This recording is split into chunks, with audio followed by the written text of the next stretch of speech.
Thank you so much. This is such a beautiful crowd here to celebrate something that came out of a love of my grandmother and is just part of my soul. And then I don't even know how it got out into the world. And now seeing all these beautifully dressed, wonderfully magical and spirited people all celebrating today is just, it's an amazing thing.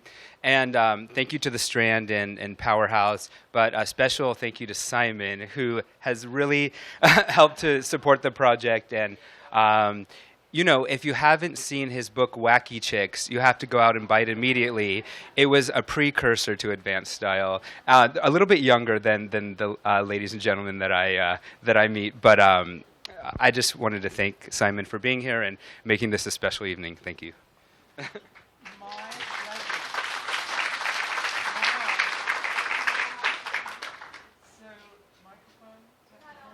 Not on.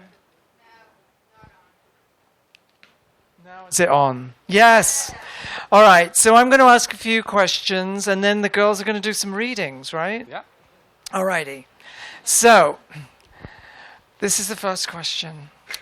We live in a culture where people seem petrified of aging, right?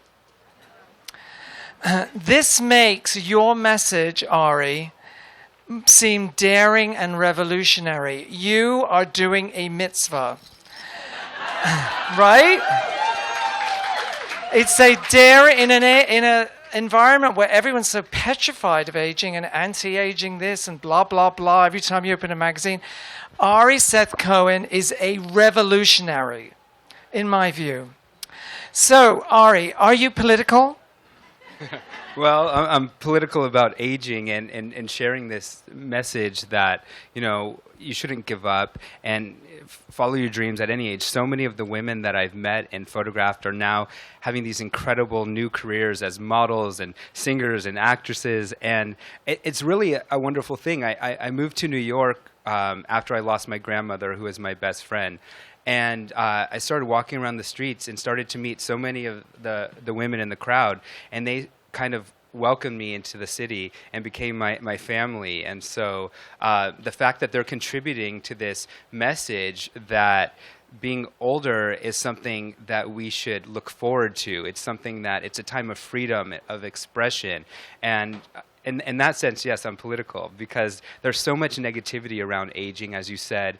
And, as a little boy, I used to look through magazines and I'd rip out the pictures of Carmen. And that was what I looked at for inspiration. And Carmen Miranda or Carmen de la Refice? Well, a little bit of both. And then slowly but surely, all the, anything positive about aging was absent from media. And, I moved here, lost my grandmother, and now we're here celebrating. So thanks for everyone for being here again. So I always think that clothing, how we dress ourselves, is a form of non-verbal communication. Right? Because you're schlepping down the street. Before you've opened your trap, people can tell a lot about you by your clothing, correct? So, if clothing is nonverbal communication, what are these outfits saying? Well, what language are they speaking? Well, I think that's the point is I would have never met anyone in this audience if they didn't have that expression, but it's really the spirit that goes along with the clothing that I think really tells a deeper story. But I've been dressing up ever since I was a little kid, and I'm sure everyone in the audience has been doing the same thing. And I never understood why we have to give that up or stop trying to fit into an idea of, you get into high school and you sort of want to fit in. You get your first job and you have to maybe fit into a corporate, environment. And you kind of lose parts of that play that you had as a kid. And so I think we're all just continuing to play. I think that's what the audience is doing, right? So the outfits are saying bravado, courage, don't give a shit, be creative, have fun, kind of a thing. In the wacky chick kind of way, he says it better than I can. What do you think Ari's outfit is saying, Ilona? What is my outfit saying? Oh, your outfit, it's very amazing. It doesn't have the flames you usually have, but it's It's a what of elegance? Oh, She said I don't this have the is- flames I used to Ilona have. sees Ari's outfit as subdued elegance. That's what I was Like, actually. That's what I was The bar going is for. very high in this room. I know. It is pretty subdued. So Vivienne Westwood, who I think we all worship, right? She's incredible. She invented punk. She's just still going at it. God knows, like in her 70s, amazing. She once said something that I want to needle point it on my panties. It's so incredible. Vivienne Westwood said, people who wear impressive clothes have better lives. And she didn't say expensive. She said impressive, make an impression. So people who wear impressive clothes have better lives. Do you think that's true? Have better lives. Well, I think that process of getting dressed, no matter if you're dressing to go somewhere or you're dressing for yourself in the morning because you're having fun looking in the mirror and twirling around and putting on a new coat or a vintage coat, I think that you have a better life in the sense that that process of being creative makes your life more joyful. But I'm pretty sure you could have a pretty good life without dressing. But just any creative act for me, I think, is what I'm trying to highlight is that that advancement of creativity and expression and spirit and vitality. And so any of those things make your life better. And I think also makes everyone else's life better. If you see somebody outrageously, fabulously dressed, it's like a nice dose of Zoloft. You think you feel, life is worth living. Look, it's right. Well, we had the other day I put a picture of my friend Deborah Rappaport on the blog, and Deborah is an artist who works in recycled materials, and she's one of the first women that I ever photographed. And I met her at the New Museum when I was working there when I first got to New York, and just started running around taking pictures of women on the street and getting rejected. And Deborah said to me. She shook my hand, and I didn't have my camera, and I told her what I was doing, and she goes, "Come over to my house. I'll dress, I'll undress, or I'll make you a sandwich." And I'm a vegetarian, and she's a vegetarian, and whatever. But Deborah has been doing this since she was a little girl. We did a little TED Talk in Amsterdam together. And when I used to walk the streets with her years ago, she'd be wearing... I'll say it, the craziest thing I'd ever seen, but wasn't even aware of people looking at her. And everyone accuses people who dress up as wanting attention. And so the other day on the blog, That's why I dress up. Sorry, it's not about me. Back to you. Well, they also called her a freak show. And so... And Deborah took it as a compliment, but I wanted to sort of dive into that. And my question to you, because you would have more insight than I do, is what is it about clothing and dressing in a certain manner that makes people angry, upset, defensive? What is it? What is that? I guess this room is filled with very unconventional people. Pearl Harbor. This room is stuffed with unconventional people. But the world isn't that way. A lot of people survive by being very conformist. So I think it's threatening to a more sort of less interesting conventional people are threatened by people who are defiant and creative and conventional. So there's a bit of that. Wouldn't you say that's... Well, yeah, I mean, this is our normal. So where's Tony? Tony, you were going to tell me if we had time for more questions. Tony's disappeared. All right, thank you, Tony.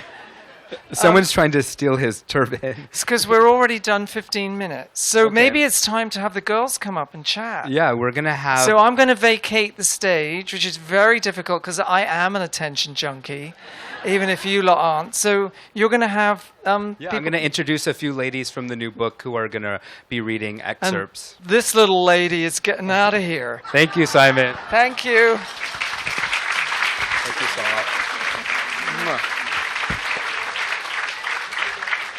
we wanted to keep it short and sweet because there's drinks and book signing to happen.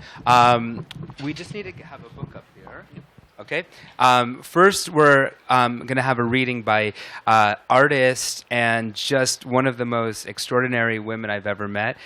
Beatrix Ost is going to read part of her essay from the book.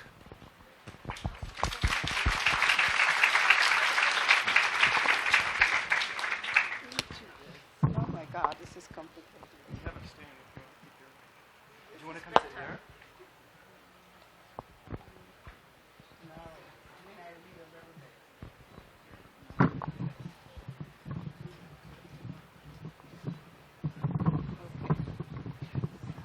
Turn it on. Hello? And this go a little higher. While we're getting ready, I wanted to say that I went on a run this morning, Hello? and I'm wearing This a is- bee that this was is my loud grandmother, now? Is it Bluma's, around louder? my neck. And I was so afraid all week that it'd be raining. Like, that was my biggest fear, because then I was afraid no one would show up and that no one would be dressed up. And I said, Grandma, please let the sun shine. And then as soon as I pulled up to the Strand at 5 o'clock, the light started breaking in the clouds, and I was like, oh, my grandma did that.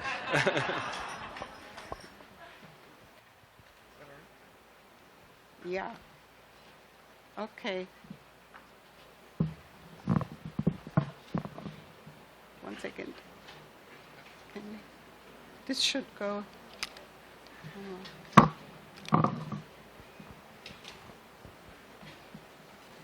Okay. I'll try my best. Oh, here it is. Okay. Oops. It Maybe we can hold it up for her. Okay, I start. I will read here and there because it's too long. Will I see you again, my mother would say, to that gigantic tree next to the pool where you look out into the Blue Ridge Mountains, their blue profile tinted in autumn indigo, defining your view in the west, a ribbon of ionized air. Perpetual farewells, servus, as we say in Bavaria. Of course, we humans live an illusion. It's not us, it's the others who fall ill or have an accident or die. It is unfathomable. And of course, we would lack every incentive to act did we not live in the bubble of Tomorrowland. And then there is an exhilarating joy in being aware of time. Precious God of existence. To love with all one's soul, writes Nabokov, and it feels right to me. I do love. I have nothing and no one I loathe. All I need is to stay a bit to the side. But I have no capacity to be otherwise. I love every day, even if others find it dreadful.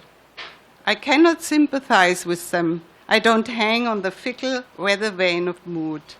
Of course, I do not have to labor in 95 degrees of moist heat. Last year, I fell in love. I just let what happened happen because there was nothing to gain or lose. And yes, the kaleidoscope of emotions traversed a spectrum of sensations I had not felt in some time. Love is like rain. There's nothing you can do to stop it. And we have that inert need to belong, if only briefly. We are solitary heroes of our days. But the feeling we attribute to love makes us belong. Of course, that is easier with the dog you belong to, or vice versa.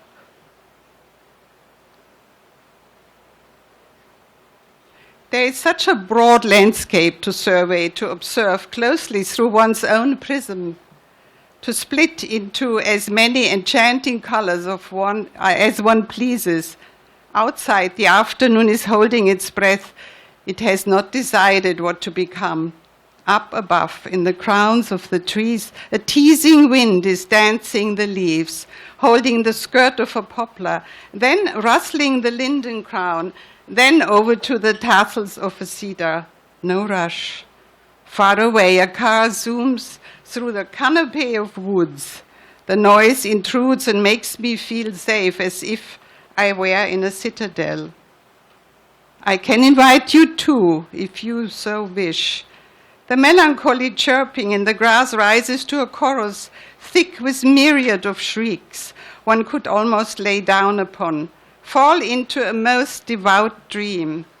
It is an illusion like all sing-song. A magpie has made a sloppy nest in a small potted tree.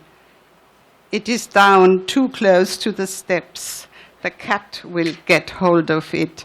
Ah, nature, that master of the law. And then, without any astonishment, the sounds cease to exist. It's as if a stroke had hit the park. This is the fomenting of at one moment. Some growling from below the place of no home. An iridescence flickers across a billow of clouds. Dark, tinted, they merge with the mountain blue. A strong wind drips through, the sound of running feet on wood to the terrace to take down the awnings.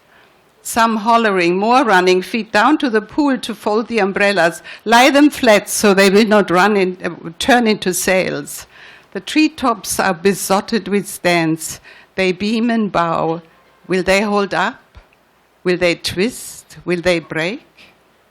A few warning drops, heavy as lead, and it cuts loose above with the anger of a dark grey galaxy. It rips downward, as if regretting the previous idyllic day with a vengeance one could not have foreseen. Witnessing the unexpected drama of a robust reality makes a ghost of the afternoon. What we know is but a reflection in our brain. This is how it always will be. None of it is foreseeable. The farewell is in every gesture. Say it to your beloved, to your skin, that witness of decades, to the dog, to the milk in the pitcher, to the day. Nothing will ever change. And yes, Dylan Thomas, do not go gently in that good night rage against the dying of the light. Thank you, Beatrix.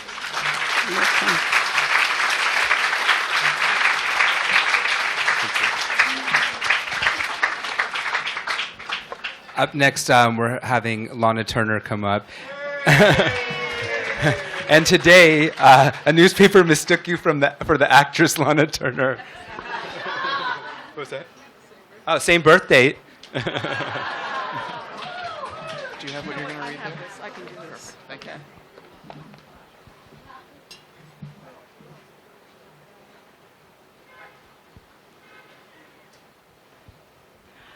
I did not grow up enamored of fashion, clothing, or even style, but there were things and people all around me, slowly and quietly seeking my uninformed attention. My father, a lean, immaculate man in dark suits, white shirts, dark ties, wingtip shoes, and a Stetson hat, always cut an impressive figure, and was sure of his ground. The buxom black waitresses in starched white uniforms with exaggerated hanky corsages pinned to a left pocket above the breast, who took orders with the lilt of vocal melody asking, "Baby, what you want?" The church, a bastion of theater, choirs in swaying robes, deacons in Sunday suits, ushers in crisp uniforms, nurses in capes, all marching and strutting on a holy runway with precision and aplomb. Church ladies, for whom no single color, from hat to shoes, would ever seem so gauche as not to be pleasing in the weekly sight of each other and, of course, the Almighty. Pulling it together, making it work, stepping out and loving themselves and each other with humor and affection, these African American tastemakers would become a subtle and impressionable influence on me. Carriage was language. Color found purpose. Clothes danced. When I was a young girl, I suppose the rage about what to wear, peacoats and Russian boots, and how I should look, my hair in a French roll, were all notions I could with some ease follow. In the process of becoming, I quickly realized I was not a good candidate for fashion's shifting air. Aesthetics and outward appearance, inner life and sanctuary would find instruction through synthesis, abetted by the prisms of art, music, dance, theater, and literature. One morning, I awakened thinking that everything should be beautiful and functional. Out went the mahogany dresser and the night table. Of course, there was not an immediate surface on which to stack the contents, but the importance lay in trusting in a new paradigm, visualizing the outcome, and of course, creating the composition. The result was deeply satisfying, a delight without alloy. That moment was a harbinger of things to come. Before the advent of 6 layettes over the span of 9 years, my parents, Lee Arthur and Ida Turner, had 13 years to bask and revel in each other's company and that of their friends. In 1937, Harlem was their home. While the Great Depression cast blight everywhere, they eschewed the gloom and got dressed.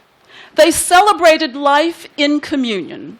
A steady stream of black and white photographs of Lee and Ida in the company of friends captures the evidence of those evenings as they pose in social clubs and dance halls.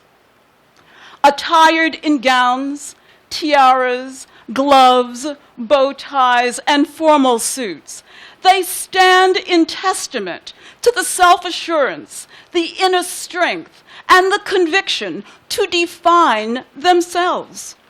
The burdens of circumstances would be allowed slim margins.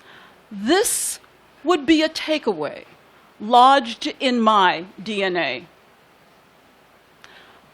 Leaning against a 1950s open-air convertible, driver's door open to expose the lush red leather seats, photographer Annie Leibovitz captures the sober excitement of jazz legend Ella Fitzgerald as she stands relaxed, poised, and inviting, wearing a 2-piece red 1960-ish vintage suit, red pillbox hat atop an Ella flyaway hairstyle, white cat eye glasses, leopard jacket casually tucked under one arm, hands on hips, legs crossed, and sporting round-toed short black pumps.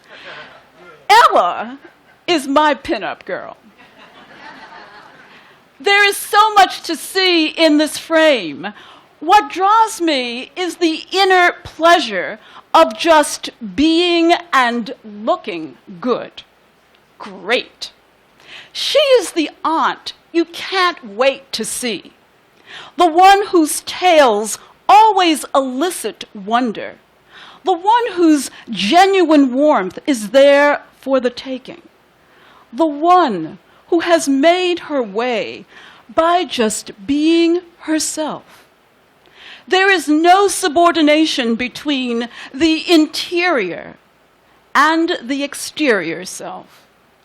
This is style without artifice. My son, Eric, rarely joins me at evening galas.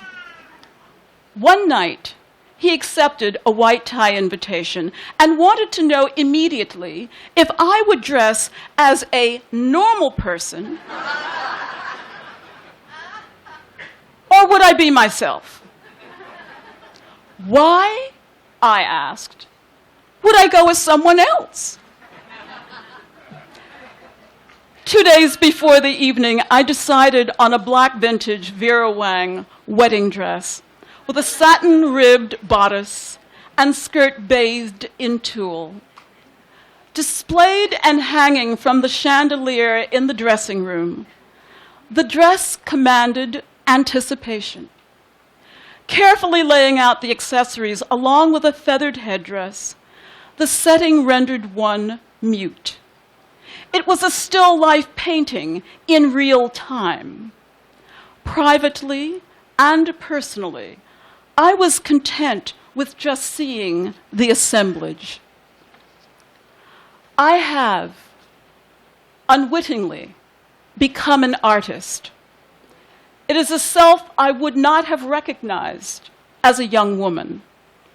I think about texture, rhythm, and balance. I align my thinking with a breath of new energy while I celebrate and think about deeper pasts. The art of the body as canvas presents new ideas of how I want to be and live. Sometimes it starts with a hat, other times a pair of gloves. Sometimes I just want to make the raindrops happy. Sometimes I can hear Ella sing all the way back to where she started. Sometimes it's color. Other times, light and shadow. How delicious it is to discover a new palette every day. Potent forces are always at work. Time is elastic and tinged with a sense of humor. It allows me the unhurried grace and passion to live expansively while I mark out the traces of being alive. That was beautiful.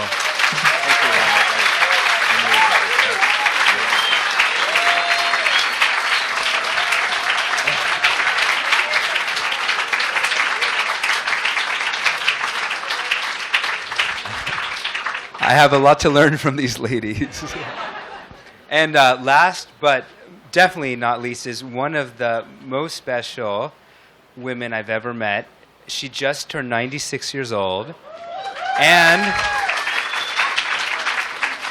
she's going to really get the party started. Right, Ilona?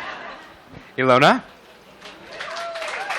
Ilona Royce Smithkin.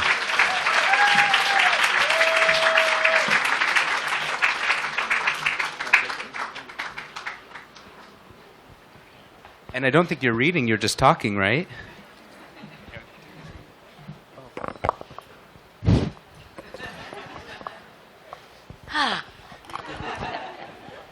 Wow. Put that very close to your mouth. Okay.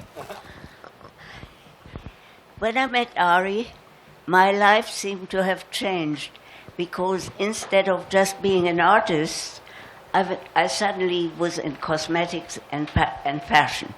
I was going to say passion, but it is also passion. As the film came out, the book was there, and when the film came out, a lot of young people approached me. And they said, I loved the film which Ari did, and I would much like to be like you. I said, like me? Well, I looked at them. Here they were, young, like a spring flower. And they want to be like me, this old broad which runs around. However, I have something like a little spiritual gift to give all of you, especially the young people, but it's for everybody. Whenever you feel low and you feel, gee, I really don't look good, and I wished I could do this and that, then go to a mirror. Just look into the mirror. Ignore cosmetics. Don't think of film stars or anybody you want to be. Just look at yourself. Look at your eyes. How wonderful. You can see with them. Look at your nose. You can breathe. Look at your nose, which you breathe with, but underneath your mouth, you can eat, you can talk, you can even kiss.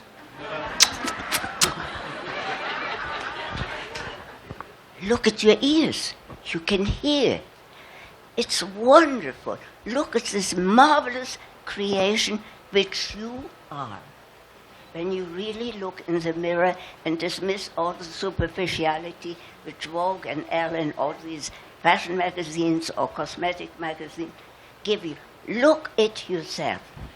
It is so important.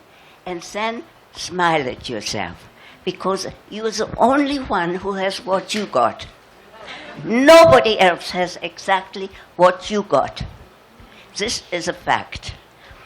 It took me 96 years to realize all kinds of things.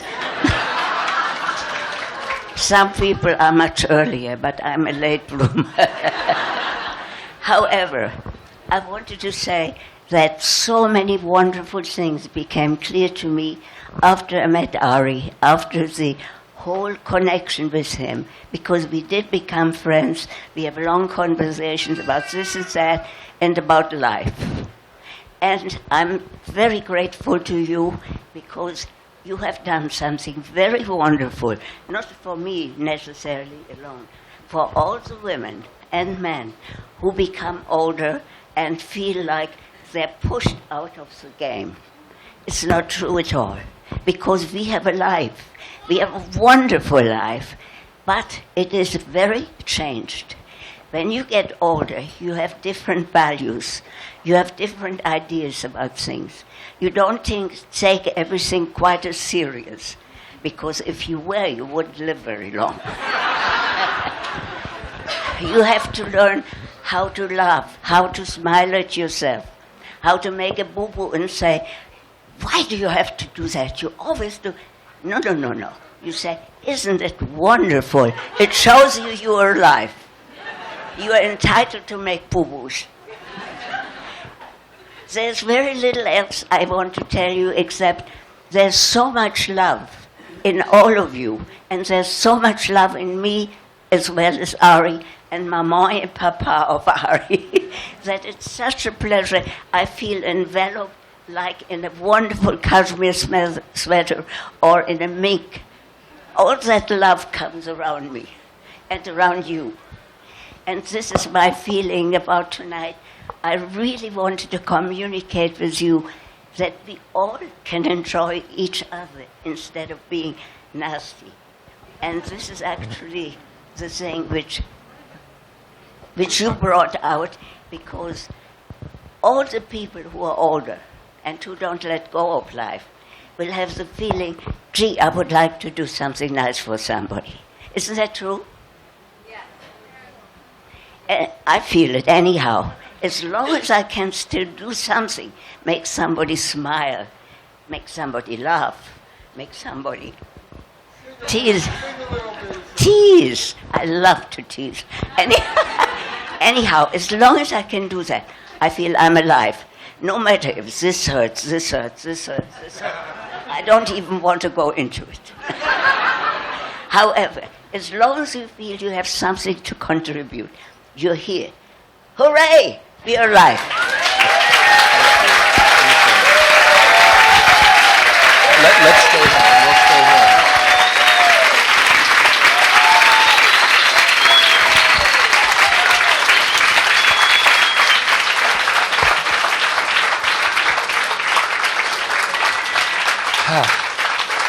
This is like my dream night. I just want to say it's really an honor that anyone who's ever let me take their photograph or is in the book or in the first book or future people for me to photograph, and whoever's here, it's just a real honor to celebrate with you, and thank you, because you have all given me a life that my grandmother chose for me a long time ago. So thank you for giving me that gift. I think that we're going to have drinks, right? and book signing, and we can all disperse. And Ilona, while we're dispersing, wanted to do a little ditty. So. Number one, I have no voice. But however, I know how to put over a song, I think. You'll see. Let's see. Oh, yes. When I was just a little girl. Oh, sorry. When I was just a little girl, I asked my mother, what shall I be? Will I be pretty? Will I be rich? This is what she said to me. Que sera, whatever will be, will be. The future's not ours to see. Que sera. When I grew up, I fell in love. I asked my sweetheart, what shall we have? Will we have rainbows? Day after day, this is what my sweetheart said. Que sera, whatever will be, will be. The future's not ours to see. Que sera.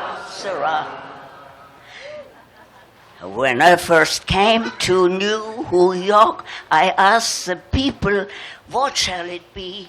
Regular lashes or extra long? This is what they said to me.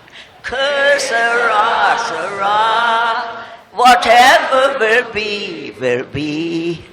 The small ones are fine, but the long ones, oui.